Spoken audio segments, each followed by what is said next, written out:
పులివెందుల కడప జిల్లాలో జరిగిన ఒక దారుణమైన అత్యంత జుగుప్సాకరమైనటువంటి కార్యక్రమం. వైఎస్ వివేకానందరెడ్డి గారు స్వతహాగా సౌమ్యుడు, ఉన్నతమైనటువంటి ఆశయాలు కలిగినటువంటి వ్యక్తి.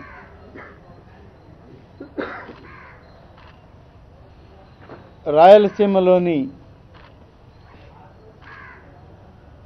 రాజకీయ వర్గాల్లో అత్యంత ఆప్తుడిగా, అందరికీ సన్నిహితుడిగా మెలిగేటువంటి వ్యక్తి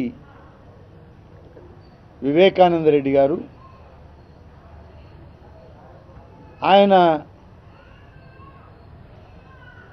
పార్లమెంటు సభ్యుడిగా, శాసనసభ్యుడిగా, శాసన మండలి సభ్యుడిగా, అలాగే మంత్రిగా కూడా ఉమ్మడి ఆంధ్రప్రదేశ్లో పనిచేసినటువంటి సందర్భాలు. రాష్ట్రంలో మంత్రిగా ఉన్నా, లేదు తనకన్నా పెద్దవాడైనటువంటి డాక్టర్ వైఎస్ రాజశేఖర రెడ్డి గారు ముఖ్యమంత్రిగా ఉండి తను పార్లమెంటు సభ్యుడిగా ఉన్న రోజుల్లో కూడా ఏమాత్రం అధికార దర్పం, అహం అనేటువంటిది లేకుండా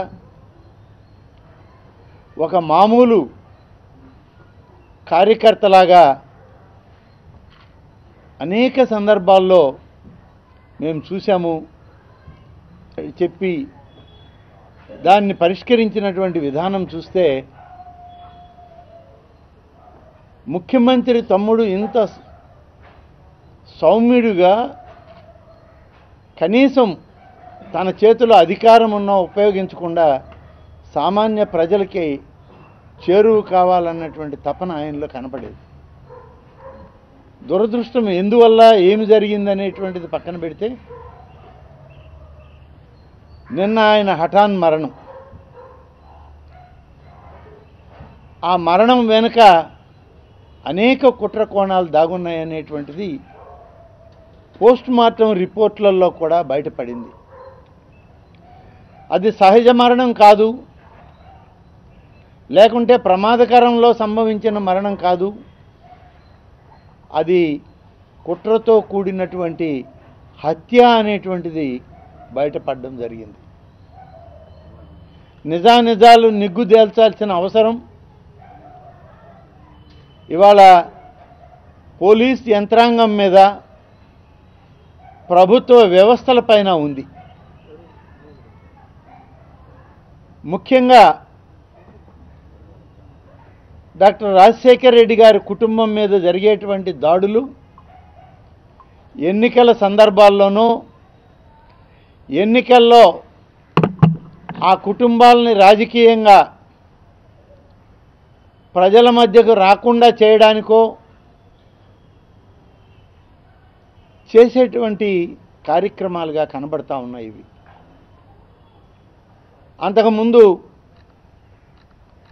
రాజశేఖర రెడ్డి గారి తండ్రి అయిన రాజారెడ్డి గారి మరణం, అప్పుడు కూడా ఈ రాష్ట్రంలో తెలుగుదేశం పార్టీ ఆనాడు అధికారంలో ఉన్నది. తర్వాత రాజశేఖర రెడ్డి గారి హెలికాప్టర్ ప్రమాదం, దుర్మరణం,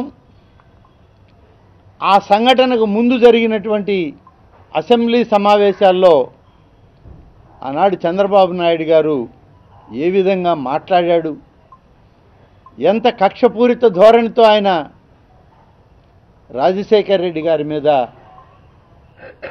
ఆయన పదాలని, మాటల్ని ఉచ్చరించాడో చూస్తే, ఒక పథకం ప్రకారం డాక్టర్ వైఎస్ రాజశేఖర రెడ్డి గారి కుటుంబాన్ని రాజకీయ చట్రంలో నుంచి నిలువరించడానికి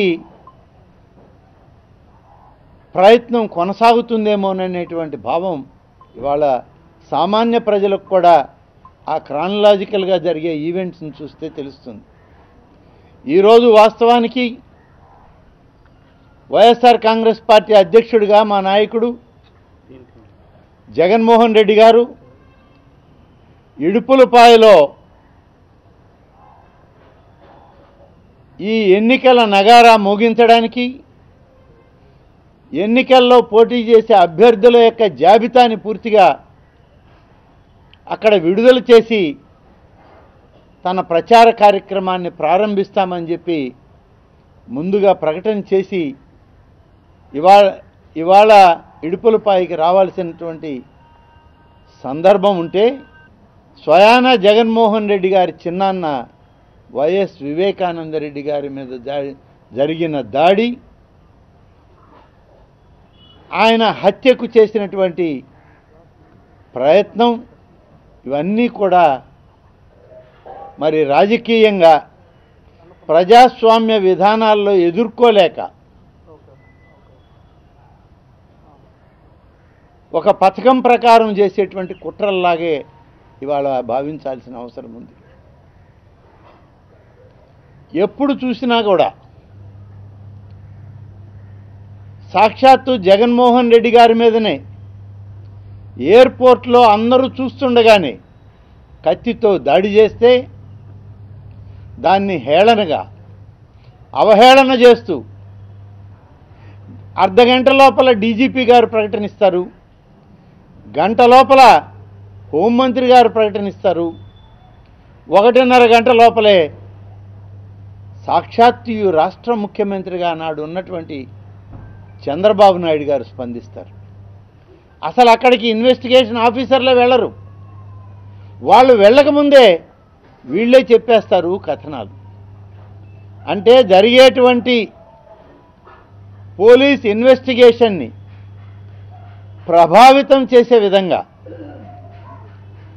ముఖ్యమంత్రి గారు, ఆయన మంత్రివర్గ సహచరులు, వారి కింద పనిచేసేటువంటి అధికారులు ఈ విధంగా ప్రకటనలు ఇచ్చిన దానివల్ల కేసుల మాఫీకి ప్రయత్నం చేస్తున్నారే తప్ప నిజాలు నిగ్గుదేల్చడానికి మాత్రం ఈ ప్రభుత్వం ముందుకు రావటం లేదు. మరి నిన్న కూడా జరిగిన సంఘటన అదే. వైఎస్ వివేకానంద రెడ్డి గారు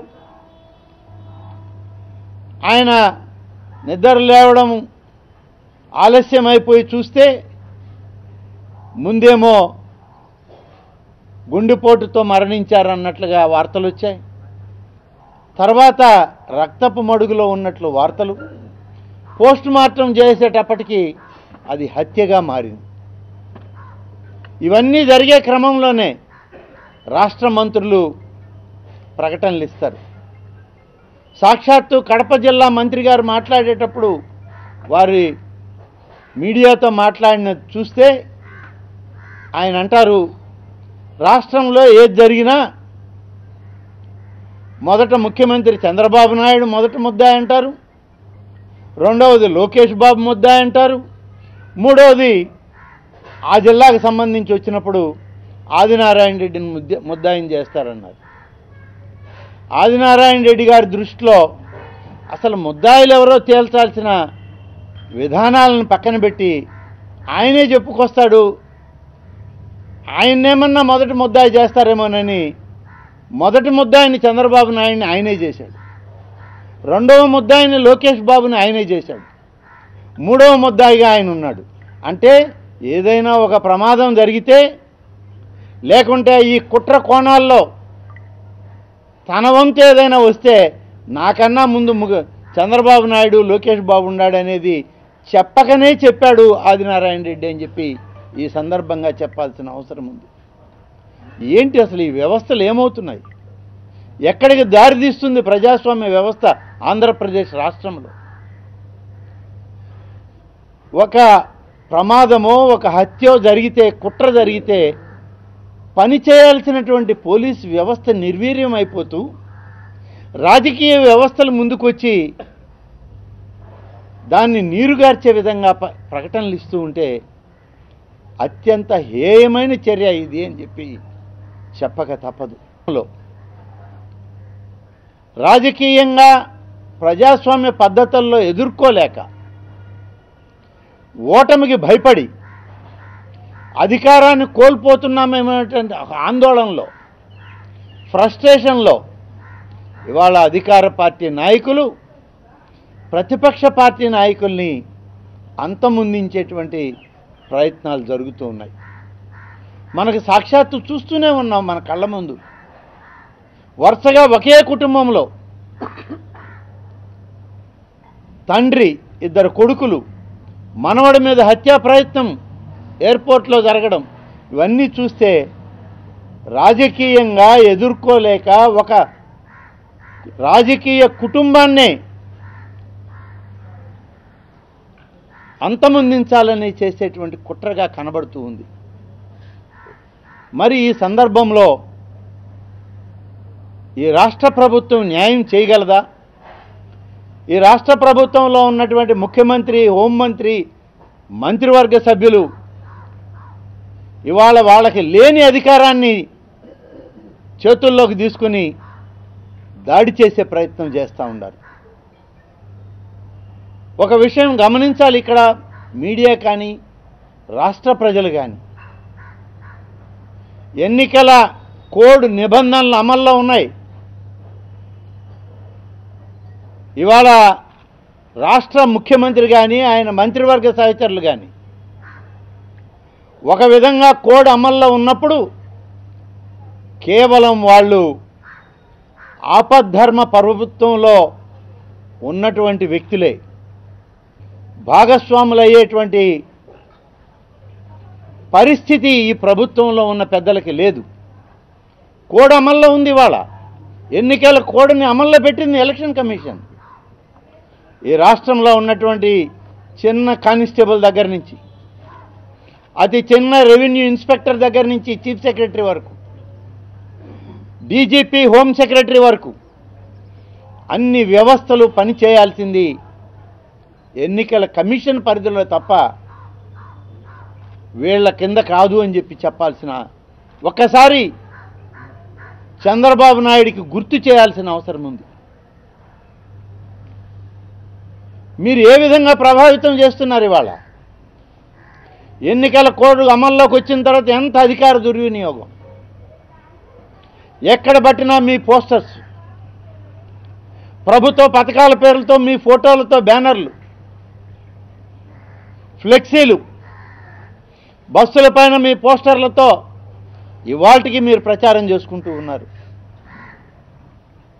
అలాగే ప్రతి సంఘటనని ముఖ్యమంత్రి గారు, మంత్రివర్గ సభ్యులే మీడియా ప్రతినిధులతో నేరుగా మాట్లాడు.